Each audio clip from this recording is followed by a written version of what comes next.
here in the Gitmo Nation lowlands in the EU, no one is really talking about Syria anymore. That was very weird, the way that went down here. Because it happened what were they thinking in the EU when this stupid thing happened? Well, you see, it happened overnight, so people woke up to almost pretty much, we're talking 6-7 hours later. World War III. No, exactly the opposite. Like, this is going on, but, it seems like stuff is kind of calming down. Trump may be pulling back a little. It was almost immediately, there was no, to me, what I saw was really not a lot of World War III talk. And then, let's say maybe a couple hours later, I was bored of looking at whatever I could find here. I brought I got the Sirius XM on my phone, which I of course have to bring here since my pager doesn't work. And all I heard was Stormy Daniels stuff. Your pager doesn't work? No.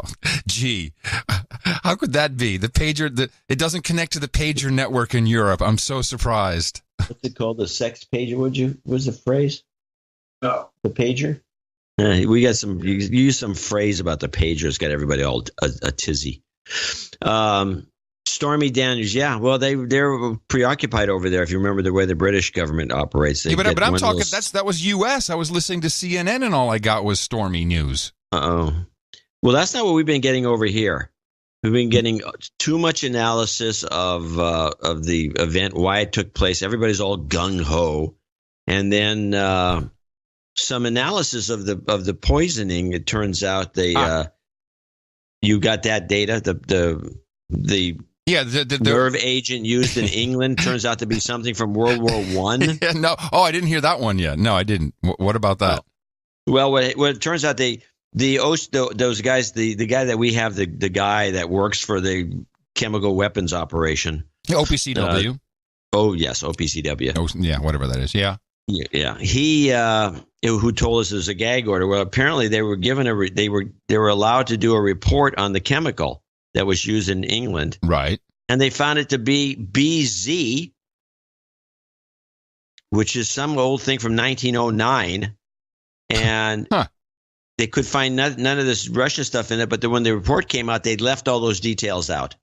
And then they were grilled about why were those details left out, and they said we just gave them the information, and somebody else, the lab did a Swiss lab did the analysis. And yes, that's the it. OPCW, whatever they are. Well, Heather, they left it out. I actually heard Heather talking about this.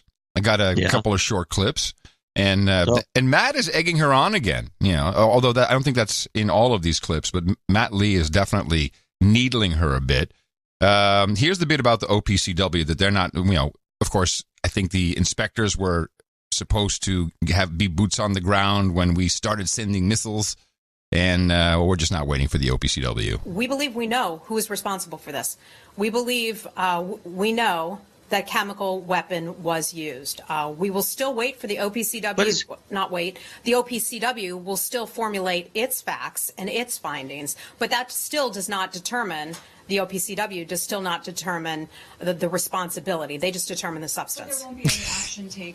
Who gives a crap about what the OPCW says? They're not important, apparently. They don't matter. And where do you get all this information from, Heather? How do you know? How are you so sure? I can tell you this. Syria is responsible.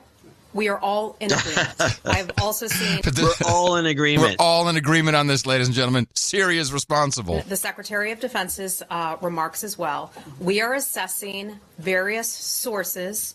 Different government agencies and departments have different types of sources by which we gather information. Okay. So DOD has certain kinds of sources, State Department has different kinds of sources, and other agencies and departments have various sources. We will take a look at all of this information as it comes in, and we have to remind you that this is a dynamic situation and it's ongoing. But we'll continue to look at Yes, that's the CYA part. Remember, it's dynamic. Anything can happen at this moment. It's not static, it's dynamic. It's like IP addresses.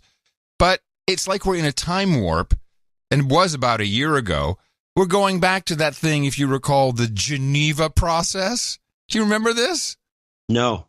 That's how long ago it was. That was when we were trying to get Assad out, and all the Jamokes were there in Geneva. basically carving up Syria. Oh, right. Deciding, they're all having the big meetings. They're back again. I think it's clear that we are obviously engaged in Syria. One of the things that's important to us is try to encourage the parties to get back to the Geneva process. So when we look at pictures, for example, of the Turks and the Iranians and others meeting to discuss the future of Syria, some of those countries are certainly don't have the best interest of Syria at heart. And that I'm specifically referring to the Russians and the Iranians and others. What? We would like to see us get back to the Geneva process so that there could eventually be a political wait. So us bombing the shit out of them means we have their best interests in heart? Isn't that beautiful? But the Russians don't have their best interests in mind at all. Matt has a question, obviously. Have the best interest of Syria at heart. And that I'm specifically referring to the Russians and the Iranians and others. We would like to see us get back to the Geneva process so that there could eventually be a political solution in Syria. Your position is that the United States has the best interests of Syria at heart, but no one else does? I think calling for hey, if you die, there's my man. A return to the Geneva process, which is something that many countries have agreed to, has the interest of the Syrian people at heart. Certainly. But the Russians and the Iranians have both I don't said think that the Russians and the Iranians have the best interests of the Syrian people at heart. But they have called for a return to the Geneva process. Well, they had called for that. But as we've talked about, Matt, I think your first question was about how Russia will try to turn facts on their heads. We see that happen all the time. Yeah, we've never done that, of course. No. I think that they have the best interests. You don't think that they really want to return to the Geneva process? I do. They said they do. Okay. We're highly skeptical because we've not seen them go forward with that. Okay. Yes. Hi, now, as we know on the No Agenda Show, the truth always wants to come out. Eventually, it'll pop out of your mouth. There's nothing you can do about it. It is the job of the producers of the No Agenda Show to catch you, Heather. Okay, well, would you say today, though, that the U.S. has proof that this was the Syrian regime? Yes. Okay. And we continue to look at the information. We continue to gather information and further assess it. We don't have the information to be able to provide. We aren't able to provide all of this publicly at this point because it's sensitive. She said don't. What were you going to say, Heather? Oh, I'm so sorry you messed it up. Okay, well, would you say today, though, that the U.S. has proof that this was the Syrian regime? Yes. Yes. And we continue to look at the information. We continue to gather information and further assess it. We don't have the information to be able to provide. We don't. Yeah. They got nothing. What's crazy about this, and you might have received this as well, a couple of people sent this to me. This is RT from March 17th, their live broadcast, pretty much coming from the future. Representatives of the Russian armed forces have said they have reason to believe that the United States at its Al-Tanf base in Syria has been preparing squads of rebels, fighters, to stage a chemical provocation, a chemical weapons attack in the south of Syria, in Daraa, which borders Jordan and Israel. They've been provided, allegedly, as many as 20 tons of chlorine, as well as detonators disguised as cigarette packs. And this attack is imminent. Defense officials have said that this attack will be blamed on the Syrian government and will be used as an excuse by the United States and its allies to strike at Bashar al-Assad, his government and his military directly. The provocations mentioned will be used as a pretext for the United States and its allies to conduct airstrikes against military and state infrastructure in Syria.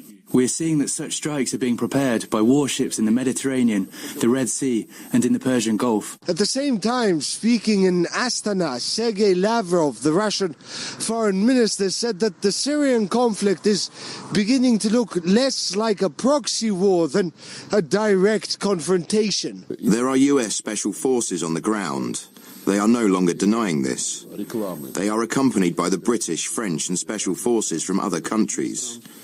It's not a proxy war anymore, but rather a direct involvement in the war. We condemn their illegal presence on Syria's territory. The US-led coalition is not legitimate from the UN point of view either. We are pragmatic people, and we understand that we should not engage in armed conflict with them. So there's Russia Today coming to you from the future. Not a hard one to predict, probably. But that was a month ago, but they kind of, except they do have the tonnage wrong, it seems.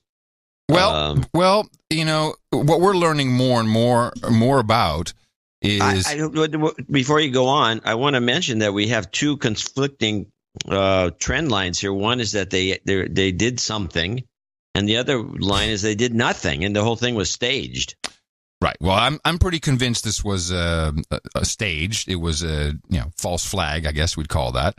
What we know is that the Obama administration, Hillary Clinton specifically, approved a secret program to smuggle chlorine from Libya to Syria, to the rebels in Syria. And of course, we know that although ISIS may be defeated, whoever they were, there's still rebels hanging around. And you really don't hear about this topic of chlorine being smuggled or transported from Libya to Syria. You don't hear about it much on the M5M, except if you have 10,000 producers who catch stuff from time to time. This is Professor Jeffrey D. Sachs from Columbia University. He will explain exactly when and how this happened, and will even give us the name of the secret operation that it was conducted under I think this was on MSNBC. This is a U.S. mistake. Actually, it was on the Morning Joe show. Joe wasn't there, but Mika was, and she's very upset with this story. Started 7 years ago, and I remember the day on your show when President Obama said Assad must go, and I looked at you and Joe and I said, how's he going to do that? Where's the policy for that? Right. And we know they sent in the CIA to overthrow Assad. The CIA and Saudi Arabia together in covert operations tried to overthrow Assad. It was a disaster. Eventually it brought in both ISIS as a splinter group to the jihadists that went in. It also brought in Russia. So we have been digging deeper and deeper and deeper. What we should do now is get out. I don't think it's attractive, but I think we have to understand how this happened. This happened because of us. We started a war to overthrow a regime. It was covert. It was Timber Sycamore. People can look it up, the CIA operation, together with Saudi Arabia. You might want to look that up. It has its own wiki page, Timber Sycamore. And there's Saudi Arabia, which we predicted. Still shrouded in secrecy, which is part of the problem in our country. A major war effort shrouded in secrecy, never debated by Congress, never explained to the American people, signed by President Obama, never explained. And this created chaos. And so just throwing more missiles in right now is not a response. My only concern... We need to go, it's, by the way, not to walk away, to go to the UN Security Council, as the Admiral says, to agree with Russia on a strategy for ending the fight. But ending the fight means that we stop trying to overthrow a government, that we stop trying to support rebels who are committed to overthrowing the government. That is where this war continues, because we, to this day, back rebels that are trying to overthrow a government contrary to international law, contrary to the UN Charter, contrary to common sense, contrary to practical path. We can't do it. And it's just creating ongoing crisis to the extent of facing an imminent confrontation with Russia. So I think this is an important conversation to have. Yeah, we can have that conversation some other time. You tinfoil hat crazy. What are you talking about? It's Obama. There it is. Operation Timber Sycamore. Run by the United States CIA and supplanted by various Arab intelligence agencies, most notably that of Saudi Arabia, launched in 2012 or 2013, which matches the timeline.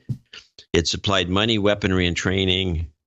Yeah, well, this is the stuff that we kept sending stuff over there, and it always ended up with the bad guys. Yeah, of course. But it also makes me now think that the false flag was still spurred on by elements within the CIA who are on the ground. Could be.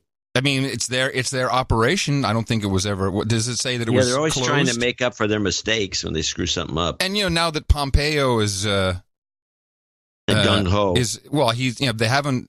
I guess they're kind of in an interim situation. They don't really have a boss, right? It's CIA right now. Right. Yeah, they don't have a boss. So that could be it. But it's well, but the woman that is supposed to be the boss, she's already a boss. So she's got the lower job. Right. So she just has to get approved to take over the place. Yeah. And we know nothing about her. We get misinformation that she's a bad person, and then we get information that she's a good guy, and that it's just like we don't have a clue what she's like. Are you assuming her gender again? When I said what, good guy? That she's a good guy. Yeah, assuming her gender. What we always like to do in the No Agenda Show whenever we have a big event like this is we like to produce some music, and today is no exception. Tomahawk missiles in the dead of night. Take out all the Russians that you find all your life. You've been waiting for this chance to blow it all sky high. Tomahawk missiles in the dead of night. Even if the reason is a lie, Assad must die. It's time we blew it up to send a message to this guy. There you go. That is our dude named Ned, Knight of the Convict Broadcasts. Let's listen to the Fox analysis so you can get, because you probably haven't heard this. No. Over there. So let's go Ed Henry Fox analysis. Kidoki. Our chief national correspondent, Ed Henry, is joining us now late with details. Good evening, Ed. Well, Shannon, great to see you. You're right. I mean, remember, this president campaigned as someone who would not be an interventionist if elected, but about a year ago did, in fact, intervene in Syria before all of this because of another chemical weapons attack. At that time, the president saying that the horrific images he had seen on television and elsewhere had led him to believe that the Assad regime needed to get a message tonight. They're getting what appears to be a much stronger message. In fact, as we see Damascus getting smacked from the east, south, and west from the U.S., British, and French militaries. This president also talked a lot in the campaign and in the early days of this administration about the fact that he felt President Obama, his predecessor, had made a big mistake by laying out that red line in Syria back in 2012, saying that if Assad used chemical weapons, that would be a red line, and that the U.S. Would have to respond with action. Mm-hmm. Yeah. A lot of this, there's a lot of coincidences going on. The Bolton thing is the one that's got me the most kind of irked. Well, but from what we know, this was pretty much like the strike exactly 1 year ago, wasn't it? It's like, okay, some stuff, blew up some stuff. I mean, where was the big chemical cloud, by the way?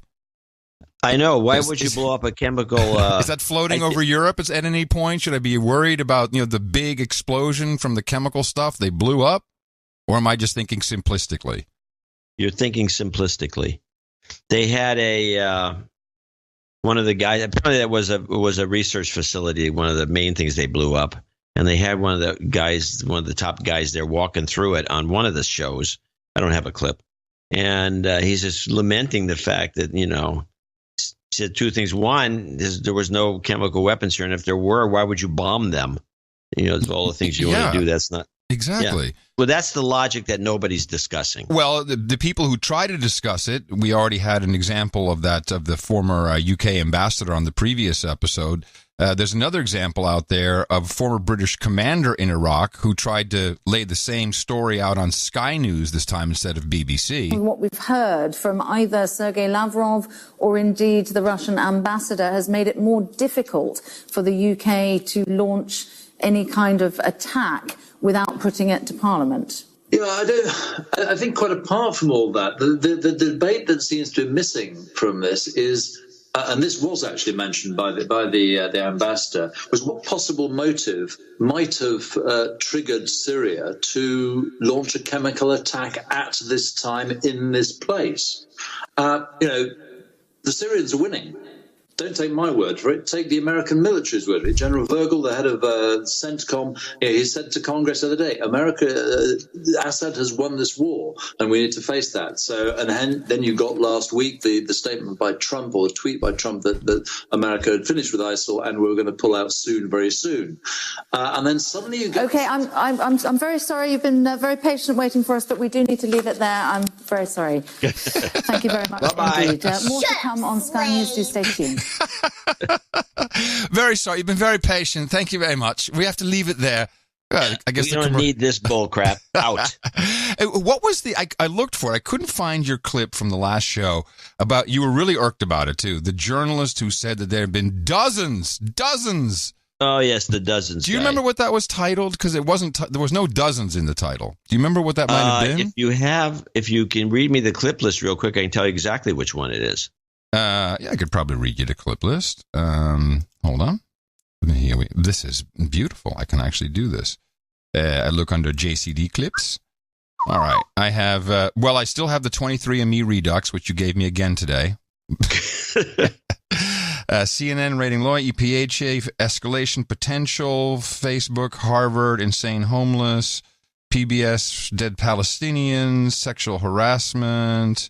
See, I can't find it, John. It makes no sense. I can't figure out which one it is either. Right. But you were irked because the journalist said it's a PBS. It's one of the PBS clips. So just read me those because it's the guy from PBS who said that. Oh, hold on. I think there's only two of them. PBS. PBS reports dead Palestinians. No, Flat Report. No, the Flat Report we haven't played. I don't think. Was this? But this, it wasn't it. Oh, wait, here we go. Escalation. I found it. Here we go. Curtail this kind of behavior. Is your sense that we can stop Assad from using chemical weapons? I mean, he has done this dozens of times in Syria. Okay, dozens of times, which you took quite a bit of offense to. Well, from a journalistic perspective, dozens means at least 24. Right. Minimum. Right. Well, what if his reporting was factual based upon his limited knowledge of the facts? Well, what are the dozens of attacks? Well, I've only heard of 2 or 3. I bring you shill extraordinaire, Nikki Haley, United Nations. Oh, Nikki Haley is that you? Don't forget. I want to make. I hate to do this. Let's not say don't forget. Let's say remember. Remember. Well, no, you want to forget. Oh, that you were a big fan of hers. Oh, there's no need to bring that up. I mean, that's what I said. I said I didn't need to bring it up. But you did it anyway. I liked her, and now I hate her. Okay. Yeah. Here she is in the United Nations speaking about this. I'm very, very disturbed. Let's be clear.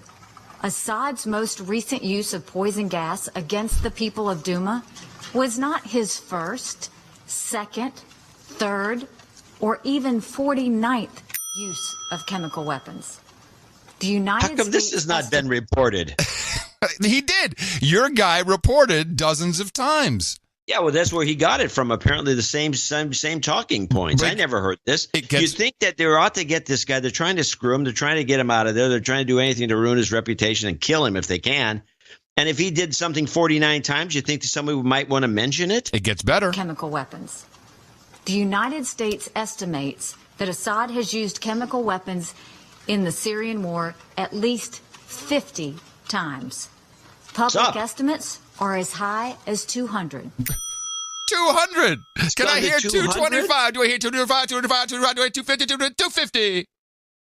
Yeah, 200, she says. So why didn't we react to, why was there no video? Why was there nothing from all these 200 attacks? Were any of these before the red line, Obama's red line? Well, that was the case, why did Obama bomb the shit out of him? Well, she was pressed on this, and let's count along. Let's see. And you know what? Just to give her the benefit of the doubt, when she talks about multiple missiles, we'll even count those and see if we can get to 49, 50, or maybe 5 or 200. In the weeks after Assad's sarin gas attack last April that killed nearly 100 people, including many children, the regime used chlorine gas at least once and possibly as many as 3 times in the same area. 3 times. Last November, just as the Joint Investigative Mechanism mandate expired, the regime attacked its people with sarin again in the Damascus suburbs. In January, no, that's actually Assad 5. used at Okay, least 5. 4 9. chlorine-filled rockets in Duma. We'll take 9. And then he struck again last weekend. 10. And thanks to Russia, there was no UN body to determine blame. There was no body. We never saw any of this. What happened? Why didn't we know about this? Why were we firing missiles earlier? Because they're liars. They're real. They're full of crap. They're super duper liars. Oh, man. Well, she definitely sounds like a liar with that 200 thing. Wow. And come on. So why did they just then? What we're doing? What she's saying now is that we're cherry picking because he's just bombing people left and right with poison gas, and we pick one out of the blue because it's got the white hats and the YouTubers involved.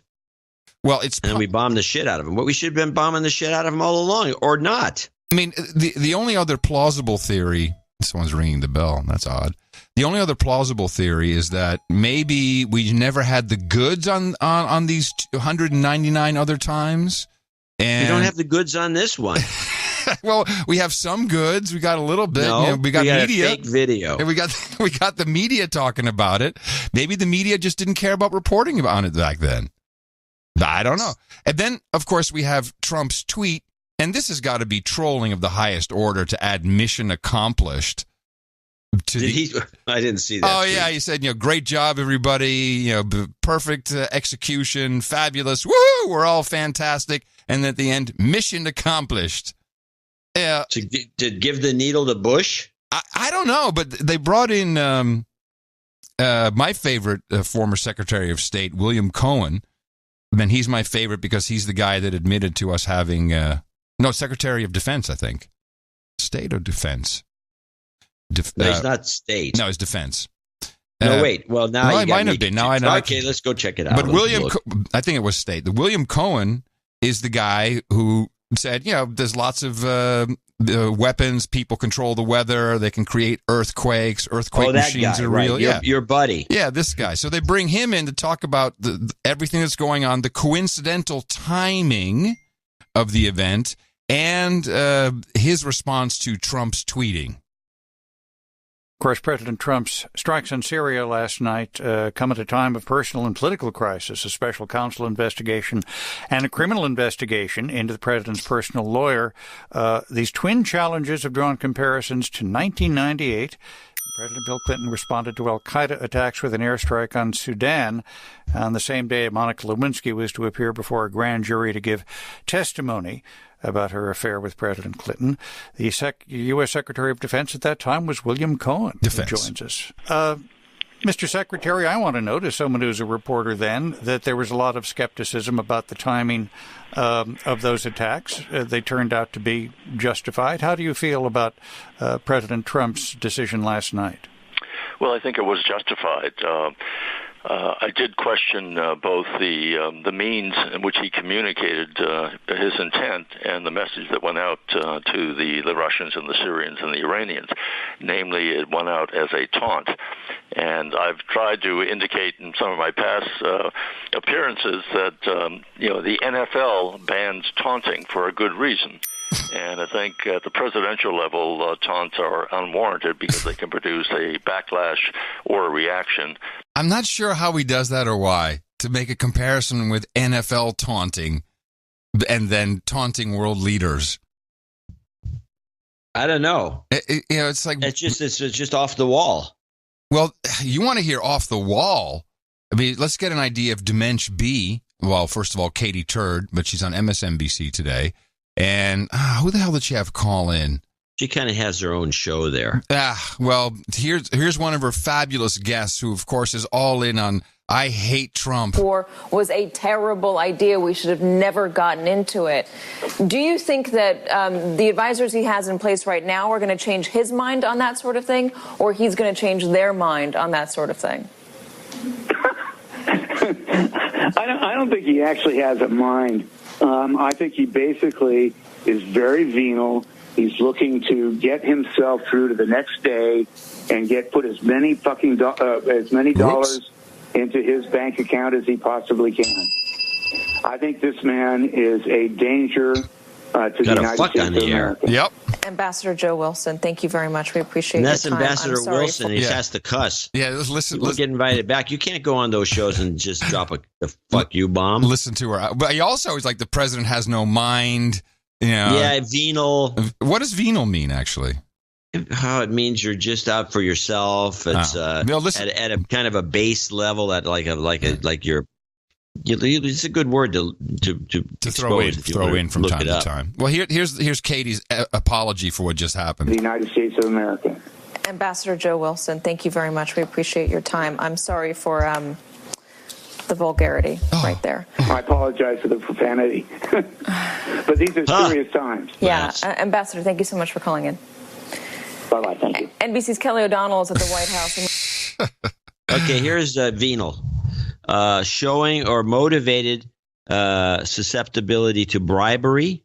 Oh, that's interesting. Corruptible, bribable, open to bribery. I didn't know that was the. That's a good one to add in there. Yeah, so he's venal, open to bribery. In other words, he's got no morals. Right. They like to promote that idea. Who's this? Who's this ambassador to what? I don't know. I can't remember. But what it appears to be now is just another one of those kind of empty strikes. Just shoot around a little bit and have a big mouth. And mission accomplished. Might be. I mean, at least when Clinton did his to get everybody off his case, he actually, he was busting up a civil war that was going on. Right. This isn't busting up anything. Right. I want you to play this Ed Henry observation of Bilton clip, which was a part of his report. I think this is kind of interesting. You mentioned that new national security team, chiefly John Bolton, the new national security advisor, the former Fox News contributor. The small group of reporters who were in the diplomatic reception room with the president say that John Bolton, along with Sarah Sanders, the press secretary, of course, were just a few feet away from the president, out of camera range, but that John Bolton was reading along with the president line by line off to the side as he delivered those remarks, clearly having a strong influence not just on the speech but on the actual policy. Contrast that with Jim Mattis, the defense secretary, who has been urging a lot more caution. So I'm imagining this guy, and I think this is what happened, moving his lips. Have you ever worked with anybody that does this? You're reading off a prompter, and the guy's next to you is moving reading along with the prompter. Yes. Yeah, but with his lips. Yes, yeah. I've seen that happen. It's very annoying. It's usually done by people who are not very professional at the Bolton, business. A case in point. That's pretty funny. I like that. Yeah. Okay, but still. What has actually happened? Nothing. Apparently nothing. I mean, Assad didn't get killed, which I think is a good message towards Kim Jong-il over there in North Korea. It's like, okay, well, at least they didn't bomb him. Might have lobbed a couple bombs here and there. Which is what Reagan tried to do with Gaddafi.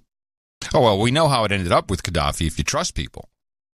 Well, I mean, but first, before he got to the point where he's trusting people, Reagan actually lobbed bombs right at his house and killed a couple of his kids. Oh, really? Yeah, during the Reagan era. Oh, wow. Just when Gaddafi was still on the bad side of things. Still seen as one of the best presidents ever. Who, Reagan? Reagan. Yeah, no, he'll be seen that way because he's on, and I believe that's because he's on an 80-year cusp. Every president, it's a cycle for great presidents. The guy, whoever gets elected in I hate to go back to this, but whoever gets elected in 2020 will have the same, he'll be considered, or she will be considered a great president. Yeah, it was 1940, 1980, 1900, I believe it's Teddy Roosevelt, 1760. Everybody that falls on that 40-year cycle, which is part of an 80-year cycle, every 40 years, it's a great president automatically. Even if it would be Trump's second term. Yes, then he would become a great president. If he gets voted out, then he'll be seen as a Jimmy Carter. If Carter got reelected instead of Reagan, he would have, whatever happens because of this economic cycle, he would have been considered a great president. Huh. Well, Reagan never would have had this bombing take place on April 11th. And why? Oh, because Mercury was in retrograde. Nancy would not have allowed That's it. true. Yes, he was a big time. You have to wait until the 15th. I mean, today is the day to do it. That was his wife. His wife wouldn't allow it. Yeah. Wasn't she running everything while he was kind of using the horoscopes? Yeah. Well, it seems like business as usual. I don't know what the next step is, but I don't have a. And by the way, no one ever is saying questions anything about this following statement. Russia, Iran, Syria. What has Iran done that we can actually point to? I mean, what is Iran's involvement in this, other than the obvious, which is the pipeline? But you're always saying Russia, Assad. You never hear what Iran is really, what their complicity is in this. They're arming the rebels. I have no idea. No, well, the information we're getting is subpar. We're arming the rebels. We're arming everybody. Yes. But who is we? Is it this? It seems to be just CIA. I still want to hold to my original theory that Trump is just doing this to do it and get out because they brought him in with this stupid, fake chemical weapons thing. I have no idea. I mean, the pipeline theory you had last week is the best theory. It's the best we got. And it involves this exact same players. Why are we bombing the shit out of them with UK, France, which is Total Oil, yeah, and BP Shell, US. BP Shell, the UK. And so you have these oil companies. Where's Germany? How come they're not joining in? Oh, because they have jets. Oh, I'll tell you why. Because they're just about to open up the Nord Stream 2. They're real happy with Russia. They like the pipelines that they have coming in. Everything, or not everything, but a lot of the gas specifically goes through Germany into Europe. So they're being real quiet. They're missing in action. In fact, there's no real EU presence. It's just these independent players. Yeah. All Germany is doing is making the actual chlorine bombs. That was their contribution, and they made money on it. They sold it to somebody, probably to us. Yeah. Well, it's sad. And it's disturbing. It's disturbing. And Alex Jones, the seed man, was going. I mean, I can't even play the clip I have of him. It was just one big F-bomb tirade, and there's no one effing this and effing that and F Trump and F everybody. He's went emergency broadcast and get on the air for 36 hours to try and save the republic.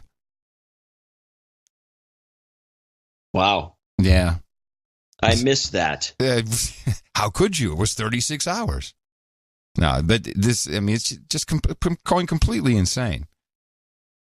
And then we have all the questions in the UK, doesn't Parliament have to approve that? And of course, I totally think this is illegal to do this. You need Congress to approve this, but then we get back to but you're in, you're out. You do it, you leave. Okay, next time, Congress, no problem. We're not doing anything more. Yeah. This is the end. Yeah. Well, not even that, but I think under the War Powers resolution, the president has, was it 60 days, I think, or 30 days to go bomb people? Yeah, he can do anything he wants for 30 days, 30 to 60 days. Right. Well, poor use of your time, President. His strategy better become clear to me pretty soon, or I'm going to be very, very unhappy.